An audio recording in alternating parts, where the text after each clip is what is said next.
I'm Alex Berman, and you're watching Selling Breakdowns.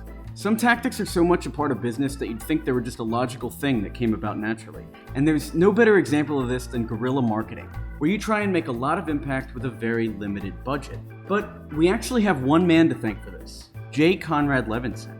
Today we're going to look at his book Guerrilla Marketing, released in 1984, and see the influence it's had. We'll show you the various methods so you can see what would best suit your business and your budget. Conrad Levinson was born in 1933 in Detroit, and he studied psychology, which gave him groundwork to work in advertising. He learned the trade in London and then came back to the United States to run further campaigns and to teach at Berkeley. He worked on some of the most famous campaigns of all time, such as the Malboro Man, Tony the Tiger, and the Jolly Green Giant, all of which are now a part of cultural history.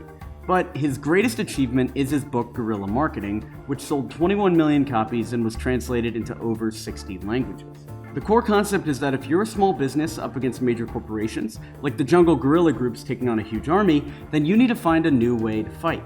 And your best weapon is surprise. Levinson showed that in his experience, a campaign that meets consumers in an unexpected way can have a much larger impact and help generate a real buzz through word of mouth. It's also important to be very direct. The aim is to generate a big sales boost and quickly before the buzz dies down. For giant companies, the metrics involved can be quite vague, looking at things like interactions or awareness, because they can afford to play the long game, creating slow growth. Not for guerrillas, for them it's all about sales. So although you need to be innovative and original, you also need a crystal clear message which pushes sales immediately. So the question is, how do you do this? Guerrilla marketing has a number of specific tactics. First, ambient marketing. This is where you put advertising in a place or a format that's highly unusual.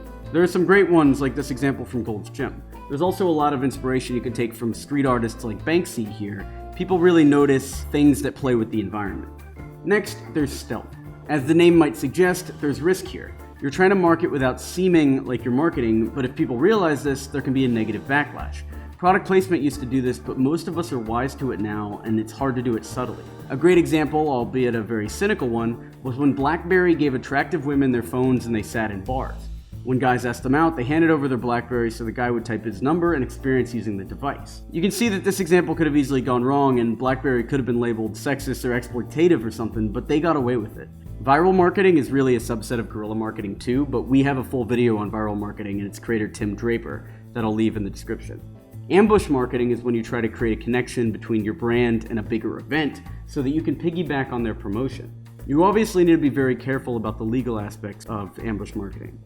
You'll see this every time there's a major sporting event like the Olympics or the World Cup. In the London 2012 Olympics, the official sponsors got temporary ownership of words and phrases such as gold and London and games, but one wine seller, Oddbins, found a way around the rules by creating ads that said, "We can't mention the event, we can't mention the city, we can't even mention the year. At least they can't stop us telling you about this. Rococo Rosé, 17 pounds. It's smart, they managed to link themselves to the Olympics and branded themselves as an underdog to root for.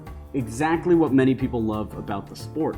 There are plenty of other tactics, but hopefully this will give you an idea of what you can achieve with a bit of outside-the-box thinking. Want to learn more about business theory and history? Be sure to like and subscribe to be notified of our next segment.